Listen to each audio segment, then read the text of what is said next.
త్వరలో ప్రపంచ కప్ మొదలవుతుంది. టీమిండియా ఆటతీరు ఎలా ఉంటుంది అనేది అందరూ ఉత్కంఠగా ఎదురుచూస్తున్నారు. అంతలోనే టీమిండియా హిట్ మ్యాన్‌కి అసలు ఏమైంది?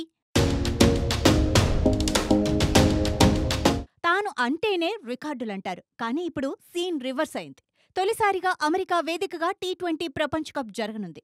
యుఎస్ఏతో పాటు కరేబియన్ దీవులు కూడా ఈ మహా సంగ్రామానికి వేదికగా ఉండనున్నాయి. ఎన్నడూ లేని విధంగా 20 జట్లు ఈ టీ20 ప్రపంచ కప్లో ఆడనున్నాయి. క్రితంసారిలా కాకుండా టాప్ 8 ర్యాంకింగ్స్ జట్లు కూడా గ్రూప్ దశ నుంచి ఆడనున్నాయి. గత టీ20 ప్రపంచ కప్లో టాప్ 8లో నిలిచిన జట్లు నేరుగా సూపర్ 8కు అర్హత సాధించాయి. టీమిండియా కెప్టెన్ రోహిత్ శర్మను ఒక భయం వెంటాడుతోంది. ప్రస్తుతం అతడు పరమ చెత్త రికార్డుకు అడుగు దూరంలో ఉన్నాడు. క్రికెట్లో డకౌట్ అవ్వటం బ్యాటర్కు అవమానం లాంటిది. ప్రస్తుతం ఈ డకౌట్స్ రికార్డు రోహిత్ శర్మను భయపెడుతోంది. అంతర్జాతీయ టీ20లో అత్యధిక సార్లు డకౌట్ అయిన ప్లేయర్గా నిలిచేందుకు రోహిత్ శర్మ అడుగు దూరంలో ఉన్నాడు.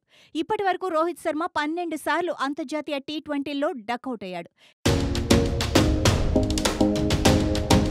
ఈ పరమ చెత్త రికార్డు ప్రస్తుతం ఐర్లాండ్ ఓపెనర్ పాల్ స్టిర్లింగ్ పేరిట ఉంది. స్టిర్లింగ్ ఇప్పటివరకు 13 సార్లు డకౌట్ అయ్యాడు. ఆ తర్వాత 12 సార్లు డకౌట్ అయిన ప్లేయర్లు ఏకంగా 4 రోహిత్ శర్మతో పాటు సోము సర్కార్ బంగ్లాదేశ్, కెవిన్ ఓ బ్రెయిన్ ఐర్లాండ్, ఈరకొజే రువాండాలు కూడా 12 సార్లు అంతర్జాతీయ టీ20లో డకౌట్ అయి ఉన్నారు. టీ20 ప్రపంచ కప్లో 2024లో రోహిత్ శర్మ ఒక్క మ్యాచ్లో డకౌట్ అయితే స్టిర్లింగ్ రికార్డును సమం చేస్తాడు.